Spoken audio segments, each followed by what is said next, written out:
Halo semuanya, kami dari kelompok 4 Sosi F Pancasila akan menjelaskan mengenai mempertahankan nilai HAM pada sosial media. Kelompok kami terdiri dari Yeremia Dimpus, Ervin Frederick, Wahyu Harta, Steven Billy, Risma Junia, Agnes Veronica, dan Bernadette Katerina. Tahukah Anda bahwa di zaman modern sekarang, banyak di antara kita yang mulai saat ini menggunakan dan memanfaatkan sosial media setiap harinya.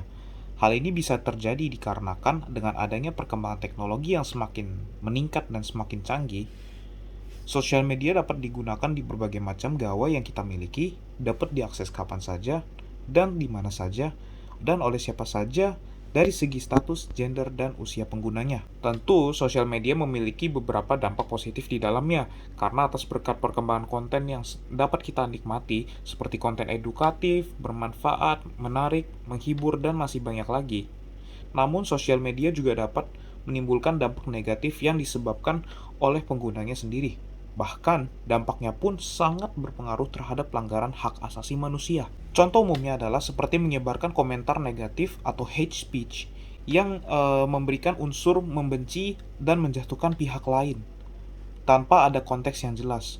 Lalu ada juga merekam orang lain tanpa ada sepengetahuannya atau pemberian izin dari orang tersebut. Atau juga menyebarkan berita palsu atau hoax, dan masih banyak lagi. Mengapa hal tersebut merupakan hal yang tidak baik dan merupakan sebuah tindakan yang melanggar hak asasi manusia? Yuk simak videonya. Setelah kalian mengetahui pelanggaran hak asasi manusia di media sosial, pada dasarnya setiap orang memiliki hak asasi manusia masing-masing. Dan hal tersebutlah dilakukannya karena mengganggu privasi orang lain serta tidak adanya izin dari orang tersebut dan menimbulkan kerugian pada orang tersebut. Dan selanjutnya kalian akan mengetahui hak asasi manusia yang lebih dalam. Baik teman-teman, seperti yang kita tahu nih bahwa setiap warga negara Indonesia memiliki hak asasi manusia masing-masing. Hak asasi manusia ini sudah terdapat dari saat kita lahir dan menjadi warga negara Indonesia. Hak asasi manusia ini dapat berupa kebebasan dalam berpendapat dan juga menyampaikan aspirasi kita kepada negara, masyarakat, atau pemerintah. Nah, tetapi teman-teman, seperti yang kita ketahui bahwa setiap tindakan yang kita lakukan, maka ada konsekuensi yang kita dapat. Hal ini sudah terdapat di dalam unsur undang-undang. Nah, maka dari itu, sebelum kita melakukan sesuatu atau sebelum kita ingin menyampaikan sesuatu, ada baiknya kita melakukan pengecekan kembali apakah kata-kata yang kita gunakan atau apakah tindakan yang kita akan lakukan ini sudah sesuai dengan unsur hak asasi manusia.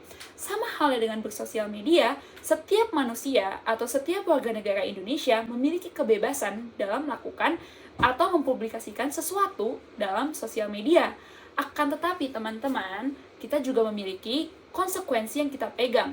Maka dari itu, saat kita melakukan sesuatu untuk bersosial media atau saat kita ingin memposting sesuatu dalam bersosial media, ada baiknya kita mengecek kembali apakah sesuatu yang ingin kita posting ini sudah sama dengan unsur hak asasi manusia dan juga apakah sesuatu yang ingin kita posting ini sudah sesuai dan sudah bisa seperti menghargai pihak-pihak manapun. Kenapa? Supaya tidak terjadi tindakan negatif yang dapat memicu adanya penghakiman sepihak. Terdapat bentuk-bentuk implementasi yang seharusnya dilakukan sesuai dengan nilai-nilai hak asasi manusia. Di antaranya adalah menanamkan ilmu dan etika dalam bermedia sosial, seperti tidak mengunggah konten yang mengandung aksi kekerasan, pornografi, suku, agama, dan ras. Yang kedua adalah tidak menyebarkan berita atau informasi yang belum pasti kebenarannya, sehingga kita tidak menimbulkan kegaduhan di masyarakat. Yang ketiga adalah tidak menyebarkan informasi pribadi secara berlebihan yang dapat disalahgunakan oleh oknum-oknum yang tidak bertanggung jawab untuk melakukan penipuan dengan data pribadi kita. Yang keempat adalah menghargai karya orang lain. Ketika kita ingin mengunggah kembali foto, video, ataupun tulisan yang telah diunggah oleh orang lain, maka kita harus mencantumkan sumbernya. Implementasi yang kedua adalah bijak dan sopan dalam menyampaikan komentar di media sosial. Ketika kita dihadapkan pada suatu unggahan yang tidak berkenan pada diri kita atau terdapat perbedaan pendapat, maka kita harus menanggapinya dengan bijak. Kita tidak boleh menyampaikan komentar negatif yang dapat menimbulkan konflik yang berujung pada pelaporan dan kita harus menghadapi jalur hukum. Dan bentuk implementasi yang ketiga adalah memberikan edukasi positif untuk mempertahankan nilai-nilai hak asasi manusia, seperti diskusi antar individu ataupun kelompok dalam menyelesaikan suatu masalah tanpa adanya unsur kekerasan, saling menghakimi, saling mencaci, ataupun pertengkaran. Nah, sekarang gimana sih upaya yang bisa dilakukan agar tidak jadi pelanggaran HAM di sosial media? Nah, yang pertama itu menjaga tutur kata dan bahasa saat berkomentar di sosial media.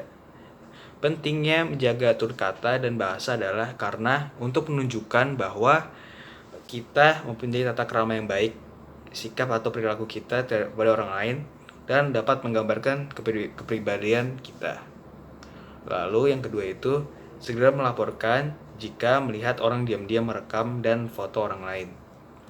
Nah, menurut guru besar hukum pidana dari Fakultas Hukum Universitas Indonesia, Indrayanto Seno Aji, ia menjelaskan bahwa bisa tidaknya pelaku perekaman atau pemotretan tanpa izin dipidana tergantung pada kasusnya. Menurutnya, perekaman video yang kemudian disebarkan dan diviralkan tanpa izin yang bersangkutan dapat dikenakan pidana. Konten video tersebut mengandung dugaan pelanggaran atas penghinaan, pencemaran nama baik, pengancaman, penyebaran berita bohong, sara, kesusilaan, dan sebagainya. Kalau dianggap melanggar privasi, haruslah adanya kerugian material secara langsung yang diperhitungkan sebagai kerugian real. Sebaiknya jika ingin merekam dan foto orang lain, izin terlebih dahulu agar tidak ada kesalahpahaman dan juga tidak melanggar hak privasi orang tersebut. Nah, yang ketiga itu kita harus memahami bahwa sosial media merupakan sebuah sarana yang digunakan secara publik atau baik orang yang menggunakan, sehingga tidak semua kepribadian kita bisa kita unggah dan kita publikasikan ke sosial media.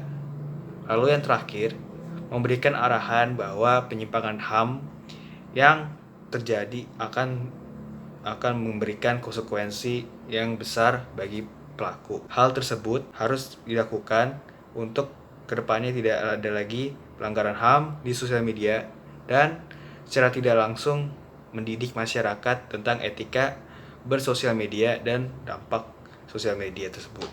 Terima kasih karena telah menyaksikan video yang telah kelompok kami buat. Maaf bila masih dapat ditemukan kesalahan dalam video baik tutur bahasa dan lainnya. Sekian, terima kasih, sampai jumpa.